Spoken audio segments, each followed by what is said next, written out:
नमस्कार। देखिए, आज के इस वीडियो में हम लोग बैंक के बारे में पढ़ेंगे, जो कि बहुत ज़्यादा इम्पोर्टेंट टॉपिक है सभी तरह के एग्ज़ामों के लिए। इसमें हम लोग समझेंगे कि बैंक किसे कहते हैं, बैंक का इतिहास क्या है, यानी बैंक की शुरुआत कब से हुई। और इसमें जो है सबसे ज़्यादा इम्पोर्टेंट टॉपिक है आरबीआई, जो कि हर एग्ज़ाम में इससे प्रश्न जो है पूछा जाता है। जिस एग्ज़ाम में इकोनॉमिक्स से प्रश्न रहते हैं उसमें जो है आरबीआई से ज़रूर प्रश्न पूछा जाता है। तो उस टॉपिक को भी हम लोग इस वीडियो में कवर करने वाले हैं। इसमें पढ़ेंगे कि आरबीआई का स्थापना कैसे हुआ, आरबीआई का स्थापना कब हुआ, आरबीआई के सभी गवर्नर के बारे में पढ़ेंगे। फिर हम लोग पढ़ेंगे कि आरबीआई के जो है कार्य क्या क्या होते हैं, उन सभी चीज़ों को हम लोग देखेंगे। और वीडियो के लास्ट में हम लोग प्रीवियस ईयर क्वेश्चन का टेस्ट भी लगाएंगे, जो कि सभी एग्जामों में पूछे गए हैं। ठीक है, तो चलिए वीडियो को शुरू करते हैं। तो आइए हम समझते हैं कि बैंक किसे कहते हैं और बैंक का क्या क्या कार्य होता है। देखिए, बैंक एक ऐसी वित्तीय संस्था है जो जनता की पैसा को जमा करती है एवं जनता को ही ऋण के रूप में प्रदान करती है। विभिन्न बैंकों में लोगों द्वारा ब्याज कमाने के उद्देश्य से पैसा जमा किया जाता है। देखिए, बैंक का जो है काम होता है कि वो लोगों के पैसा को जमा करती है। जो भी लोग पैसा जमा करते हैं उसको जमा करती है और फिर उसी पैसा को जो है किसी दूसरे व्यक्ति को लोन के रूप में दे देती है। ये बैंकों का मुख्य रूप से काम होता है। क्योंकि देखिए कि भारत में जो भी लोग हैं उन सभी का जो है किसी न किसी बैंक में अकाउंट है, खाता खोला गया है। तो वो अपने बिजनेस से चाहे किसी भी माध्यम से जितना भी कमाते हैं उसको ले जाकर जो है बैंक में वो जमा करते हैं। तो वो बैंक जो है उसको जमा कर लेती है और फिर उसी पैसा को किसी दूसरे व्यक्ति को जो है लोन के रूप में दे देती है। ये बैंकों का काम होता है। इससे जो है बैंकों को भी फायदा होता है, क्योंकि जब वो लोन के रूप में किसी व्यक्ति को पैसा देती है तो उसको जो है ब्याज चार्ज करती है, यानी उसका ब्याज भी लेती है। और जो व्यक्ति बैंक में पैसा जमा किया है उसको वो बैंक वाले ब्याज देते हैं। तो जैसे कोई व्यक्ति बैंक में ले जाकर अपना पैसा जमा किया और बैंक वाले जो है उसको 3% ब्याज दे रहे हैं, तो जब उसके पैसा को किसी दूसरे व्यक्ति को लोन के रूप में देंगे तो उससे जो है 4% ब्याज लेंगे, 5% ब्याज लेंगे। यहाँ पर जो है 1-2% बैंकों को फायदा हो जाएगा। तो इस तरह से फायदा कमाने के लिए जो है बैंक भी किसी दूसरे व्यक्ति को लोन देते हैं और जनता भी ब्याज कमाने के उद्देश्य से बैंक में अपना पैसा जमा करती है। तो ये बैंकों का काम होता है। और भी बैंकों का बहुत सारा काम है। जैसे सभी बैंकों में जो है लॉकर की सुविधा उपलब्ध होती है, कुछ कुछ बैंकों में नहीं है, लेकिन अधिकांश बैंकों में देखिएगा लॉकर की सुविधा होती है, जिसमें लोग जो है अपना संपत्ति ले जाकर जमा करते हैं। जैसे कि सोना चांदी ये सब ले जाकर बैंकों में जमा करते हैं। तो बैंक ये सब भी जमा करते हैं, उसके एवज में कुछ ब्याज देते हैं। तो ये बैंकों का काम होता है। बैंकों को प्राथमिक डीलर भी कहा जाता है। अब देखिए, प्राथमिक डीलर क्या होता है। प्राथमिक डीलर जो है देश में कुछ ऐसी संस्थाएं हैं जो सरकारी प्रतिभूतियों का क्रय विक्रय जो है सीधे आरबीआई से करते हैं और वे संस्था अपने ग्राहक को बेच देते हैं। जैसे आरबीआई जो है ये बैंकों का बैंक है, तो आरबीआई कुछ भारत में बैंकों को प्राथमिक डीलर बनाई है, प्राथमिक डीलर का लाइसेंस दी है। यह वह बैंक होते हैं जो डायरेक्ट आरबीआई से जो है लोन ले सकते हैं और लोन लेकर फिर वो अपने ग्राहक को लोन दे देते हैं। क्योंकि जो भी भारत की जनता है वो डायरेक्ट आरबीआई से लोन नहीं ले सकती है। हम लोगों को जब भी लोन चाहिए तो हम लोग जाएंगे बैंक में। तो बैंक वालों के पास पैसा कहाँ से आया? एक तो पैसा जनता का जमा किया गया है, वो पैसा बहुत कम होता है। तो बैंक जो है डायरेक्ट जाते हैं आरबीआई के पास और आरबीआई से कर्जा लेकर आते हैं, लोन लेकर आते हैं और फिर वो अपने ग्राहक को दे देते हैं, यानी हम लोगों को दे देते हैं। तो यह बिचौनिया का काम करते हैं बैंक जो भी है वो। तो उन्हीं को जो है प्राथमिक डीलर कहा जाता है। अब आरबीआई जो है भारत के सभी बैंकों को प्राथमिक डीलर नहीं बनाई है, कुछ कुछ बैंकों को प्राथमिक डीलर बनाई है। तो प्राथमिक डीलर की संख्या जो है 25 है। तो इसको ध्यान रखिएगा कि वर्तमान में 25 प्राथमिक डीलर हैं। इसमें अधिकांश बैंक है और कुछ कंपनियां भी है, प्राइवेट कंपनियां। तो ये जो भी प्राथमिक डीलर होते हैं वो डायरेक्ट आरबीआई से कर्जा लेते हैं, लोन लेते हैं और फिर अपने ग्राहक को दे देते हैं, यानी बिचौनिया का काम करते हैं। ठीक है, अब आइए हम बैंकों के इतिहास को समझते हैं। देखिए, आज के डेट में जो आप बैंक देखते हैं, क्या ये बहुत पहले से ही थे? तो ऐसा बिल्कुल नहीं है। क्योंकि प्राचीन काल में देखिए कि सेठ, साहूकार, महाजन ये सब जो है लोग हुआ करते थे और आम जनता जो है इन्हीं से कर्जा लेती थी और उसके बदले में ब्याज देती थी इनको, यानी इन्हीं से लेन देन करती थी। आज के डेट में भी गांव में ये सब जो है थोड़ा बहुत देखने को मिलता है।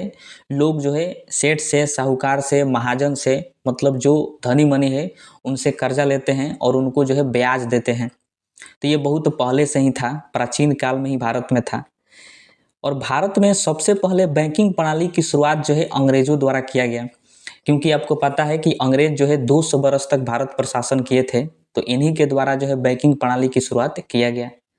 सबसे पहले देखिए कि 1770 ईस्वी में अलेक्जेंडर एंड कंपनी के द्वारा जो है बैंक ऑफ हिंदुस्तान की स्थापना किया गया कोलकाता में। ये अंग्रेजी कंपनी थी, इसी के द्वारा जो है बैंक ऑफ हिंदुस्तान की स्थापना किया गया।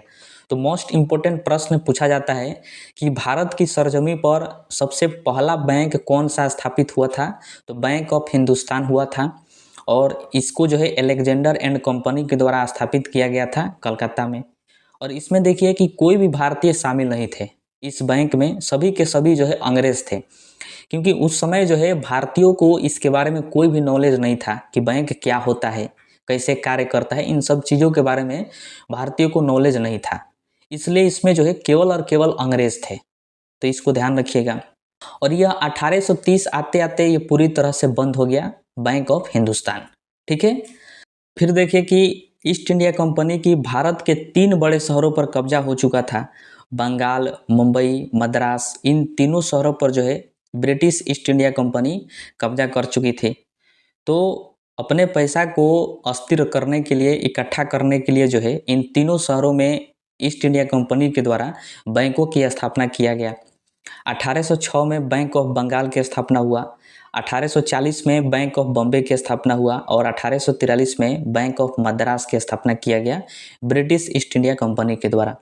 लेकिन देखिए इस समय तक जो है भारत के लोगों को बैंकों के बारे में नॉलेज हो चुका था, भारतीय सरकार को भी इसके बारे में नॉलेज हो गया था कि बैंक क्या होते हैं, क्या इसके फायदे हैं। इसलिए जो है इन तीनों बैंकों में भारतीय सरकार भी अपना पूंजी लगाई थी और अंग्रेज भी इसमें शामिल थे और भारतीय सरकार भी अपना पूंजी लगाई थी। अब तीनों बैंक अलग अलग थे, एक था बंगाल में, एक बॉम्बे में, एक मद्रास में, अलग अलग था। इसलिए सरकार सोची कि तीनों को जो है एक कर दिया जाए, यानी तीनों का विलय कर दिया जाए। इसलिए 1921 ईस्वी में इन तीनों को जो है मर्ज करके एक बैंक बनाया गया। इससे क्या हुआ कि एक बैंक बन जाएगा तो इस पर नियंत्रण करना आसानी हो जाएगा, इसलिए इसको 1921 में मर्ज कर दिया गया और एक नया नाम रखा गया इसका, इंपीरियल बैंक ऑफ इंडिया। तो आपको ध्यान रखना है कि इंपीरियल बैंक ऑफ इंडिया जो है नया बैंक नहीं है, ये 3 बैंकों को मर्ज करके बनाया गया है। बैंक ऑफ बंगाल को, बैंक ऑफ बॉम्बे को और बैंक ऑफ मद्रास को, इन तीनों को मर्ज करके इंपीरियल बैंक ऑफ इंडिया बनाया गया।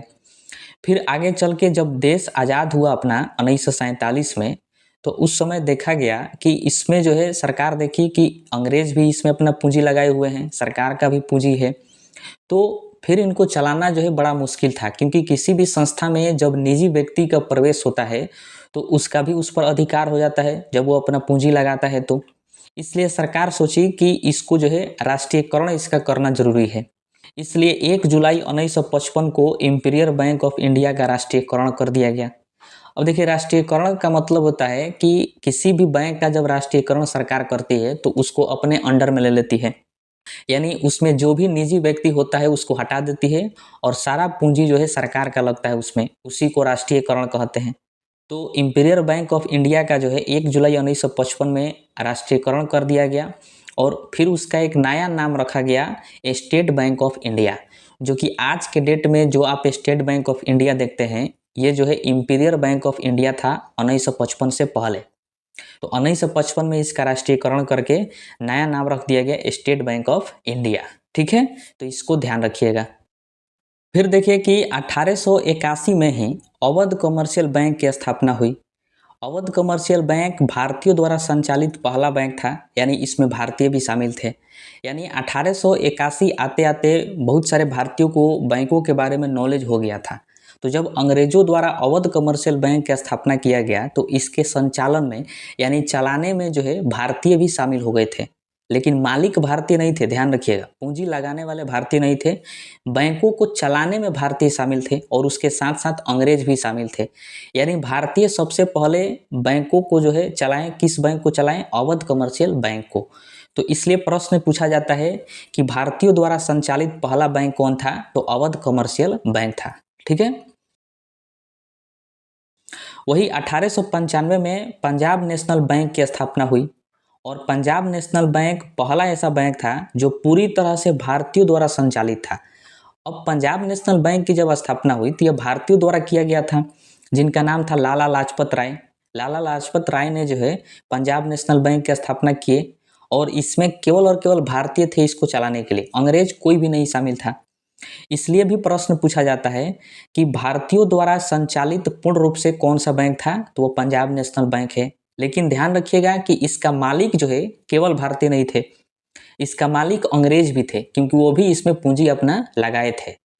और केवल संचालन जो है भारतीयों द्वारा किया गया था, लेकिन मालिक अंग्रेज भी इसका थे, तो इसको भी ध्यान रखिएगा।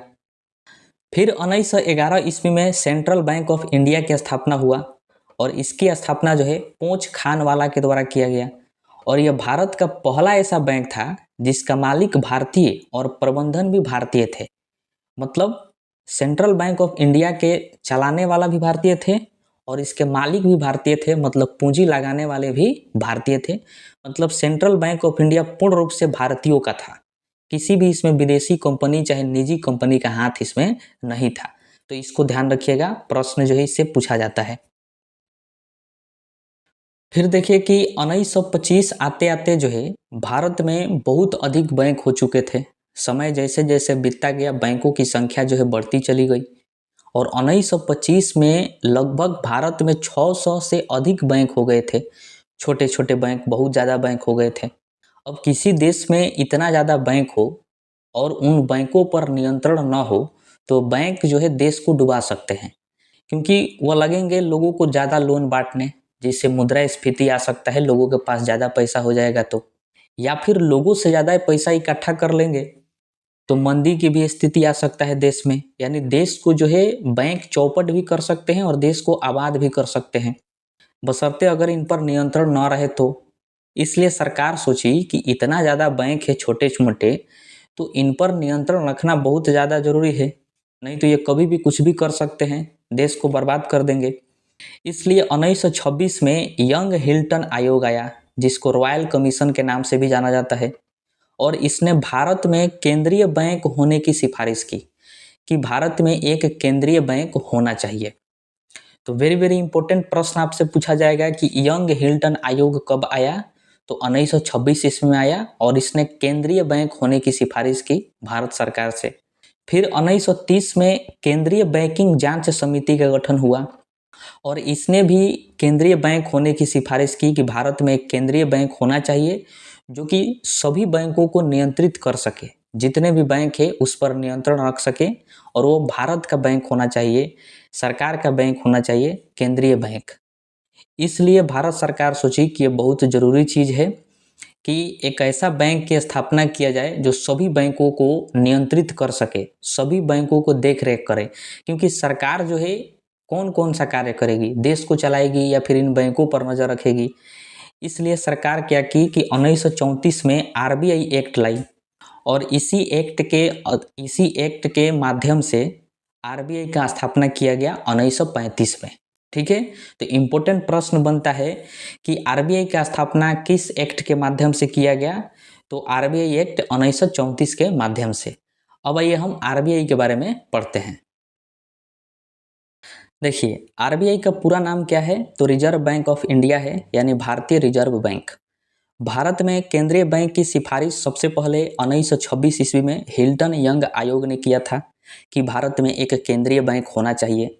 उसके बाद जो है 1931 में केंद्रीय बैंकिंग जांच समिति ने भी सिफारिश किया था कि भारत में एक केंद्रीय बैंक होना चाहिए। इन दोनों की सिफारिश को आधार मानते हुए भारत सरकार ने जो है आरबीआई एक्ट लाया 1934 में और 1 अप्रैल 1935 को रिजर्व बैंक ऑफ इंडिया यानी आरबीआई की स्थापना कर दी भारत सरकार ने। स्थापना जो है डायरेक्ट आपसे एग्जाम में पूछा जाता है कि आरबीआई का स्थापना कब हुआ था? तो 1 अप्रैल 1935 को हुआ था। ठीक है, आरबीआई की स्थापना के समय जो है 100 रुपया के 5 लाख शेयर को मिलाकर हुई थी।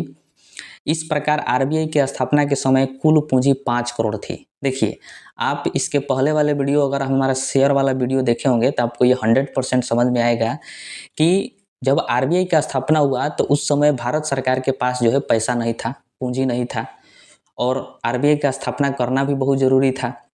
इसलिए सरकार क्या कर दी कि वो लोगों से पैसा मांगने लगी, यानी शेयर बेचना चालू कर दी, 100 रुपया का शेयर।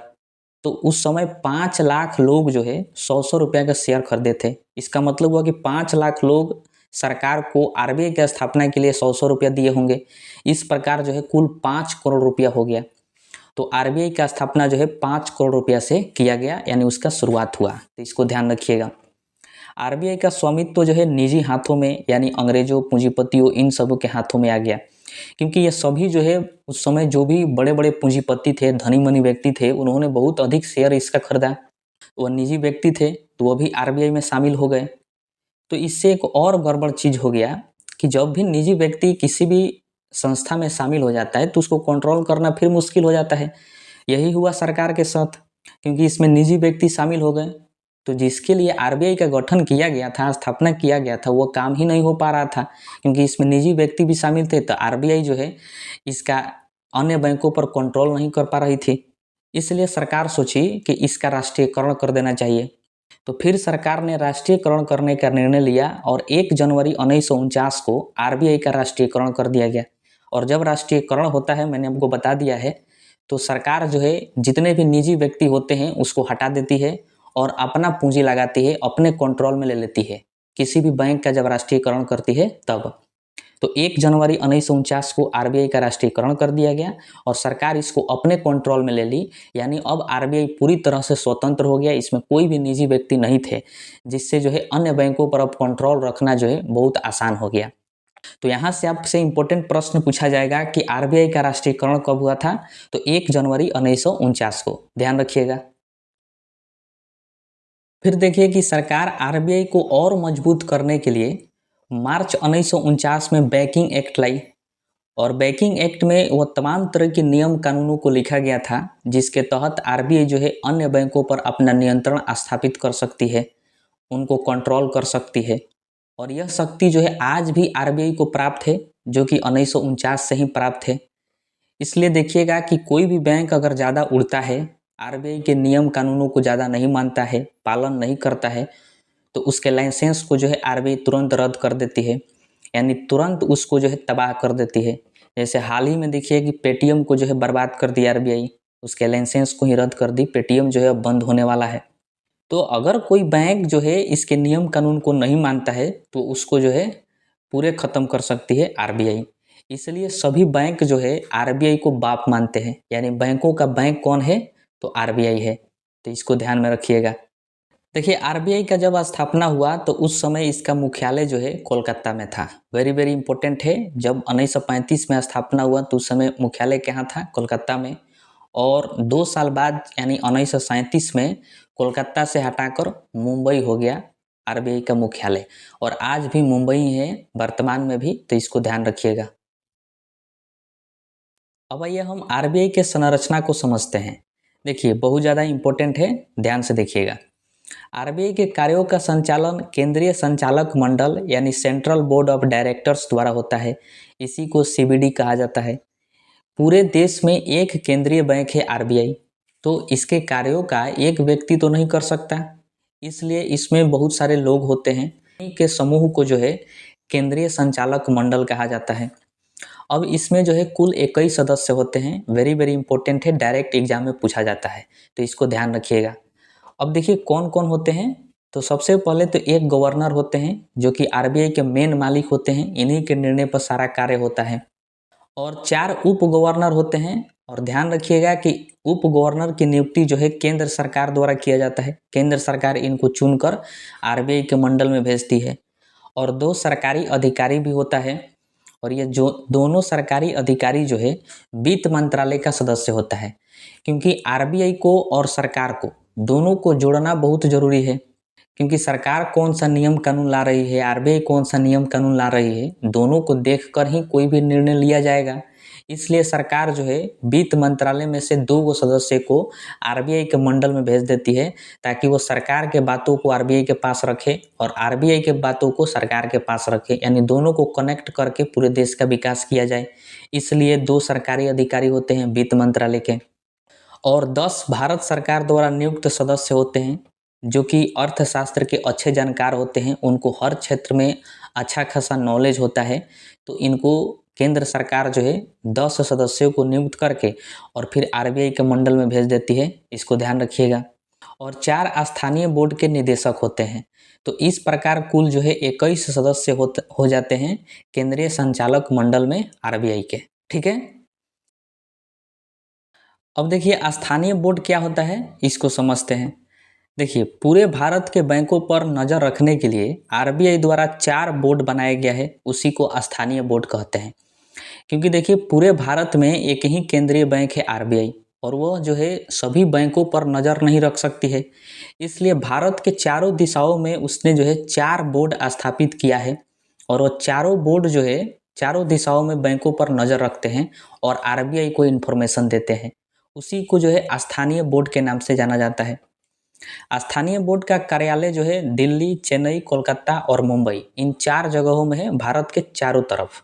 ठीक है, जो भी स्थानीय बोर्ड हैं वो केंद्रीय बोर्ड के आदेश पर कार्य करते हैं, मतलब मेन मालिक आरबीआई है और उसके चारों जो है नौकर हो गए। जो भी आरबीआई कहती है तो वह स्थानीय बोर्ड जो है करते हैं। स्थानीय बोर्ड के सदस्य का जो कार्यकाल होता है वो 4 वर्ष का होता है। वेरी वेरी इंपॉर्टेंट है, पूछा गया है एग्जाम में, ध्यान रखिएगा। और प्रत्येक स्थानीय बोर्ड में 5 सदस्य होते हैं और एक जो है निदेशक होता है। यानी जो भी स्थानीय बोर्ड हैं भारत में 4, वो प्रत्येक स्थानीय बोर्ड में कुल 6 सदस्य होते हैं। 5 सदस्य ऐसे होते हैं और एक जो है निदेशक होता है, यानी उस बोर्ड का मेन मालिक होता है। तो 4 बोर्ड हैं और चारों का 4 निदेशक हो गया। वही 4 निदेशक जो है आरबीआई के संचालक मंडल में शामिल होते हैं। ठीक है, तो इसको ध्यान में रखिएगा। और इनका कार्यकाल कितना होता है, तो 4 वर्ष का होता है। ठीक है, देखिए आरबीआई का लेखा वर्ष को समझते हैं। आरबीआई का लेखा वर्ष जो है वो पहले जुलाई से जून तक था। जब आरबीआई का स्थापना हुआ तो उस समय उसका लेखा वर्ष जुलाई से जून तक रखा गया था, लेकिन 2020 में इसको बदल दिया गया और आरबीआई का लेखा वर्ष 1 अप्रैल से 31 मार्च कर दिया गया। क्योंकि भारत का वित्तीय वर्ष भी 1 अप्रैल से 31 मार्च तक है भारत सरकार का, इसलिए आरबीआई का लेखा वर्ष भी 1 अप्रैल से 31 मार्च तक कर दिया गया, ताकि दोनों साथ मिलकर जो है देश का विकास कर सके, दोनों साथ मिलकर। इसलिए आरबीआई का और भारत सरकार का वित्तीय वर्ष दोनों का जो है एक ही है, 1 अप्रैल से 31 मार्च तक, ध्यान रखिएगा। अब आइए हम आरबीआई के गवर्नर को समझते हैं, जो कि बहुत ज़्यादा इम्पोर्टेंट है। देखिए आरबीआई के गवर्नर की नियुक्ति जो है भारत सरकार द्वारा की जाती है, ध्यान रखिएगा। यह आरबीआई का मेन मालिक होता है। भारत के बैंकों के संबंध में भारी से भारी निर्णय लेने का काम गवर्नर का होता है। जैसे मुद्रास्फीति को नियंत्रित करना है या फिर मंदी को दूर करना है, तो ये सारे निर्णय जो है गवर्नर लेते हैं। यानी सीआरआर को बढ़ाना है कि घटाना है, बैंक रेट को बढ़ाना है कि घटाना है, ये सब निर्णय आरबीआई के गवर्नर का होता है। पीएलआर, बीपीएलआर, इन सबको बढ़ाने घटाने का काम जो है गवर्नर का होता है। ठीक है, आरबीआई के गवर्नर का कार्यकाल ध्यान में रखिएगा कि इनका कार्यकाल जो है 3 वर्ष का होता है। अगर भारत सरकार चाहे तो इनको 1 बार और रख सकती है, 2 बार, 3 बार, जितना बार चाहे उतना बार इनको रख सकती है। लेकिन मुख्य रूप से अगर कार्यकाल की बात करें, एग्जाम में आपसे पूछे तो आपको 3 वर्ष ही बताना है। ठीक है, अब देखिए कि आरबीआई की स्थापना जो है 1935 में हुआ था और 1935 से लेकर अब तक जो है कुल 26 गवर्नर बनाए गए हैं आरबीआई के। तो आइए अब उनके बारे में हम लोग समझते हैं। देखिए 26 गवर्नर जो है इम्पोर्टेंट नहीं है, कुछ कुछ इम्पोर्टेंट है, उसको देख लेते हैं जो एग्जाम में पूछा जाता है। जैसे पहला गवर्नर कौन थे आरबीआई के, तो सर ओसबॉर्न थे, जो कि अंग्रेज थे, ये पहला गवर्नर थे, ध्यान रखिएगा। दूसरा गवर्नर जो है सर जेम्स टेलर थे, ये भी जो है अंग्रेज ही थे। और तीसरा गवर्नर सीडी देशमुख थे, जो कि भारतीय नाम है, यानी भारतीय थे। तो इनसे प्रश्न पूछा जाता है कि आरबीआई के पहले भारतीय गवर्नर कौन थे, तो सीडी देशमुख थे, वेरी वेरी इंपॉर्टेंट है। और ऐसे भी प्रश्न पूछा जा सकता है कि आरबीआई के स्वतंत्र भारत के प्रथम गवर्नर कौन थे, तो सीडी देशमुख थे, क्योंकि जब ये बने तो उस समय भारत जो है स्वतंत्र हो चुका था, तो ये सबसे पहले बन गए, तो इसलिए स्वतंत्र भारत के पहले गवर्नर आरबीआई के हो गए सीडी देशमुख। ठीक है। वही 25वें गवर्नर की बात करें तो शक्तिकांत दास थे, जिनको आप देखे होंगे, नाम सुने होंगे कि ये जो है 2018 में बने और 2024 तक रहे, यानी कुल 6 साल रहे। यानी भारत सरकार जो है इनको 2 बार नियुक्त की, क्योंकि इनका कार्यकाल तो 3 वर्ष का होता है, तो 2 बार नियुक्त किया, यानी 6 साल ये रह चुके शक्तिकांत दास। ठीक है।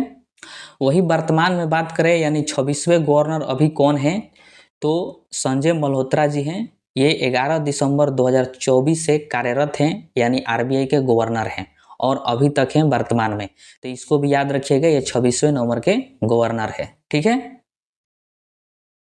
अब ये हम आरबीआई के कार्यों को समझते हैं।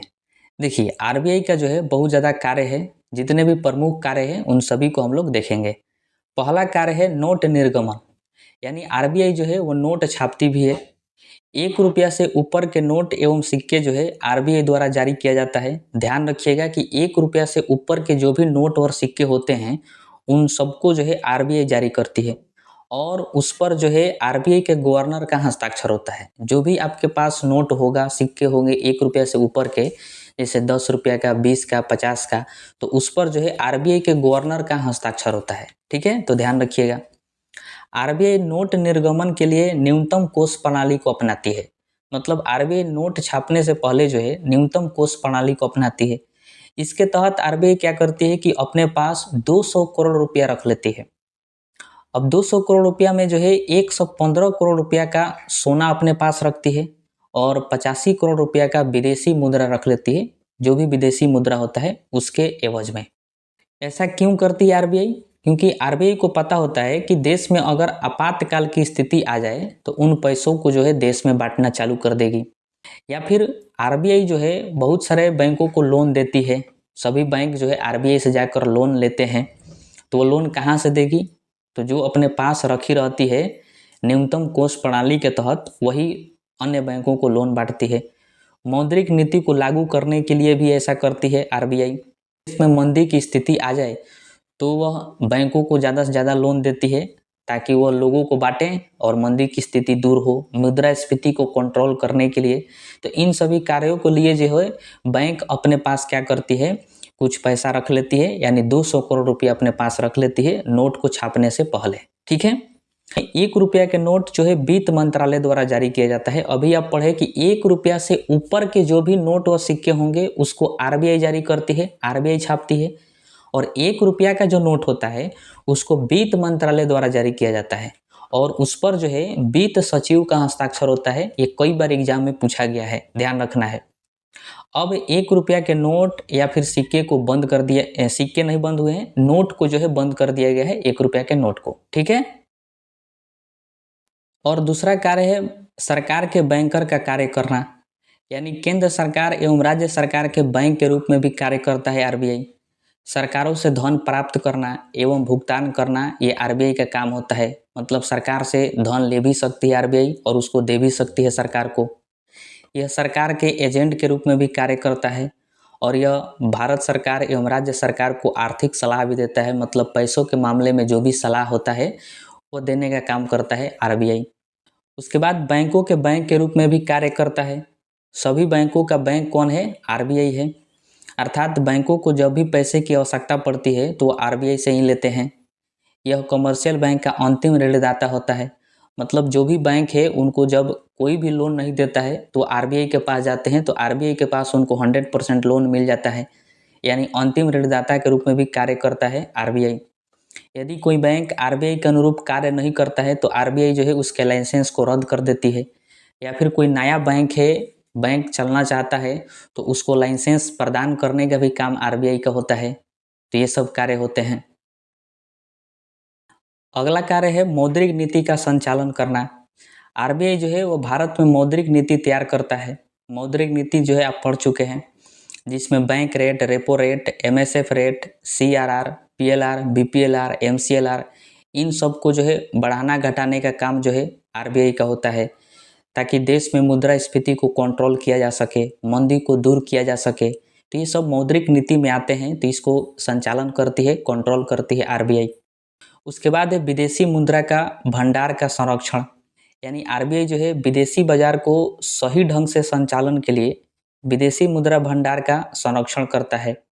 मतलब देखिए कि जो भी एक्सपोर्ट इंपोर्ट होता है एक देश से दूसरे देश के बीच, जैसे अगर हमको अमेरिका से कोई सामान खरीदना हो तो अपने भारतीय रुपया में नहीं खरीदेंगे, हम डॉलर में खरीदेंगे। तो डॉलर का जो है संरक्षण जब आरबीआई करके रखेगी तभी तो भारत जो है दूसरे देश से व्यापार कर सकता है। तो उसका जो है विदेशी मुद्रा भंडार का संरक्षण भी करना आरबीआई का काम होता है। उसके बाद है साख नियंत्रण। साख का मतलब होता है तरलता, यानी तरलता को नियंत्रित करने का काम जो है आरबीआई का होता है, जिसको साख नियंत्रण कहा जाता है। आरबीआई साख नियंत्रण के लिए मौद्रिक नीति अपनाती है। मौद्रिक नीति आप पढ़ चुके हैं। ध्यान रखिएगा कि आरबीआई जो है साख नियंत्रण करती है, साख का सृजन नहीं करती। मतलब तरलता बांटती नहीं है लोगों के पास। जैसे हम लोगों को लोन लेना हो तो हम लोग बैंक में जाएंगे, तो बैंक जो है साख का सृजन करती है, यानी बैंक साख देती है, तरलता देती है लोगों को, लेकिन उस पर नियंत्रण करने का काम जो है आरबीआई का होता है। ये पूछा गया है, ध्यान रखिएगा। अगला है विदेशी विनिमय दर का नियमन। भारत में जो है विदेशी लोग या फिर कंपनियां निवेश करते हैं तो उनके दर को निर्धारित करती है आरबीआई। मतलब जो भी विदेशी हैं वो भारत में कोई किसी भी तरीका से निवेश करते हैं अपने पैसा को, तो उनके दर को निर्धारण करने का काम जो है वो आरबीआई का होता है। और भारतीय भी विदेशों में निवेश करते हैं तो उनके दर को भी निर्धारित करने का काम आरबीआई करती है। तो ये काम होता है आरबीआई का। उसके बाद सबसे लास्ट है विकासात्मक कार्य, यानी आरबीआई अर्थव्यवस्था के विकास के लिए जो है बहुत सारे विकासात्मक कार्य भी करता है। जैसे विभिन्न क्षेत्रों में बैंकों की स्थापना करना ताकि उस क्षेत्र का विकास किया जा सके। वित्तीय समावेशन, बैंकों को डिजिटल बनाना अर्थात डिजिटलीकरण को बढ़ावा देना, ताकि जितना डिजिटलीकरण होगा उतना जो है देश को फायदा होगा, अर्थव्यवस्था उतना ही बूस्ट होगा। बैंकों पर जनता का विश्वास हो, इसके लिए जागरूकता का बढ़ावा देना, क्योंकि हम लोगों को जब तक बैंकों पर विश्वास नहीं होगा तब तक जो है अर्थव्यवस्था नहीं बन सकता। क्योंकि जब हमको बैंकों पर विश्वास हो जाता है तो हम अपना अतिरिक्त धन जो है ले जाकर बैंकों में जमा करते हैं, उन्हीं पैसा से जो है देश का विकास होता है। अगर हम उसको अपने पास ही रख लें तो उससे देश का विकास नहीं होगा, वो ब्लैक मनी में आ जाएगा। इसके लिए जो है अंदर जा सकते हैं। वित्तीय साक्षरता को बढ़ावा देना, इसका मतलब वही हुआ कि लोग अपने धन के बारे में सही निर्णय ले सकें, क्योंकि बैंकों में अगर हम पैसा को जमा करते हैं तो उससे हमको ब्याज मिलता है। अगर हम अपने घर पर ही रख लें तो उससे कोई ब्याज नहीं मिलेगा, तो वो ब्लैक मनी कहलाएगा, अंदर भी जा सकते हैं। तो इन सभी चीज़ों को बढ़ावा देना कि लोगों को अंदर ज्ञान डाला जाए इन सभी चीज़ों के बारे में, ये भी कार्य जो है आरबीआई का ही होता है। ठीक है, तो अब आइए हम आरबीआई से संबंधित यानी बैंक से संबंधित जो भी इम्पोर्टेंट प्रश्न एग्जाम में पूछा गया है उसको देखते हैं। तो देखिए पहला प्रश्न है कि आरबीआई का स्थापना कब हुआ था। तो आपको पता है कि इसका राइट आंसर जो है ऑप्शन नंबर ए हो जाएगा। 1 अप्रैल 1935 ईस्वी को आरबीआई का स्थापना हुआ था। क्वेश्चन नंबर 2 है बैंकों का बैंक कौन है। तो आरबीआई है, यह बैंकों का बैंक होता है। क्वेश्चन नंबर 3 है कि भारतीय रिजर्व बैंक के बारे में निम्न में से कौन सा कथन सही नहीं है। ध्यान रखिएगा, पूछ रहा है कौन सा कथन सही नहीं है। तो ऑप्शन ए कह रहा है कि यह सभी प्रकार की करेंसी नोटों को जारी करता है, जो कि गलत है।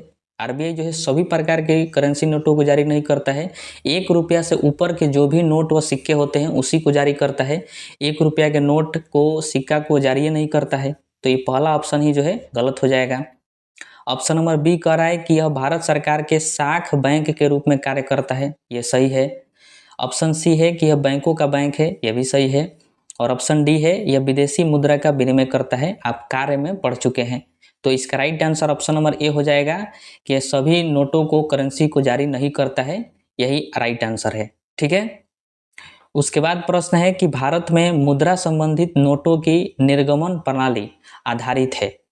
तो देखिए आपको पता है कि इसका राइट आंसर जो है ऑप्शन नंबर बी हो जाएगा, न्यूनतम कोष प्रणाली। यानी न्यूनतम कोष प्रणाली के तहत ही आरबीआई जो है नोटों का निर्गमन करती है, यानी अपने पास 200 करोड़ रुपया रख लेती है। जिसमें से मैंने आपको बताया था कि 115 करोड़ का सोना होता है और 85 करोड़ रुपया का विदेशी मुद्रा भंडार होता है। ठीक है। अगला प्रश्न है कि निम्न में से कौन सा एक भारतीय रिजर्व बैंक का कार्य नहीं है। इसमें से बताना है कि कौन सा कार्य जो है आरबीआई का नहीं है।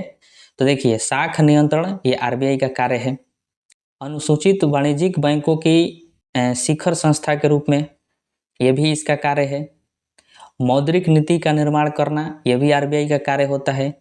और साख सृजन करना आरबीआई का कार्य जो है नहीं होता है। साख नियंत्रण करना आरबीआई का कार्य होता है, लेकिन साख सृजन जो है बैंकों का कार्य होता है।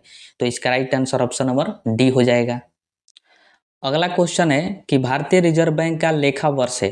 तो मैंने आपको बताया था कि 1 अप्रैल से 31 मार्च तक जो है ये भारतीय रिजर्व बैंक का लेखा वर्ष होता है। उसके बाद प्रश्न है कि निम्नलिखित में से वर्तमान में आरबीआई के गवर्नर कौन है। तो देखिए, इसका right answer option number D हो जाएगा, संजय मल्होत्रा। इनके पहले जो है शक्तिकांत दास थे। तो 11 दिसंबर 2024 से संजय मल्होत्रा जो है आरबीआई के गवर्नर बन गए। उसके बाद है कि भारतीय स्टेट बैंक ऑफ इंडिया की स्थापना कब हुई थी। तो देखिए, ये जो है 1955 ईस्वी में हुआ था। आपको पता है कि ब्रिटिश ईस्ट इंडिया कंपनी के द्वारा जो है 3 बैंकों का स्थापना किया गया था। उन तीनों को मिलाकर इंपीरियल बैंक ऑफ इंडिया बनाया गया। फिर इंपीरियल बैंक ऑफ इंडिया का जो है 1955 में राष्ट्रीयकरण कर दिया गया और उसी का नाम रख दिया गया स्टेट बैंक ऑफ इंडिया। यानी स्टेट बैंक ऑफ इंडिया कब अस्तित्व में आया, तो 1955 से। तो right answer option number B हो जाएगा। अगला प्रश्न है कि सार्वजनिक क्षेत्रक बैंकों के अध्यक्षों का चयन कौन करता है। तो इसका राइट आंसर याद रखिएगा, बैंक बोर्ड ब्यूरो। इसको जो है अगला बैंक वाले वीडियो में हम लोग पढ़ेंगे। क्वेश्चन नंबर लास्ट है कि भारतीय रिजर्व बैंक बैंकरों के बैंक के रूप में कार्य करता है। इसका अर्थ निम्नलिखित में से कौन सा है। तो आपको बताना है कि कौन सा अर्थ होगा आरबीआई का।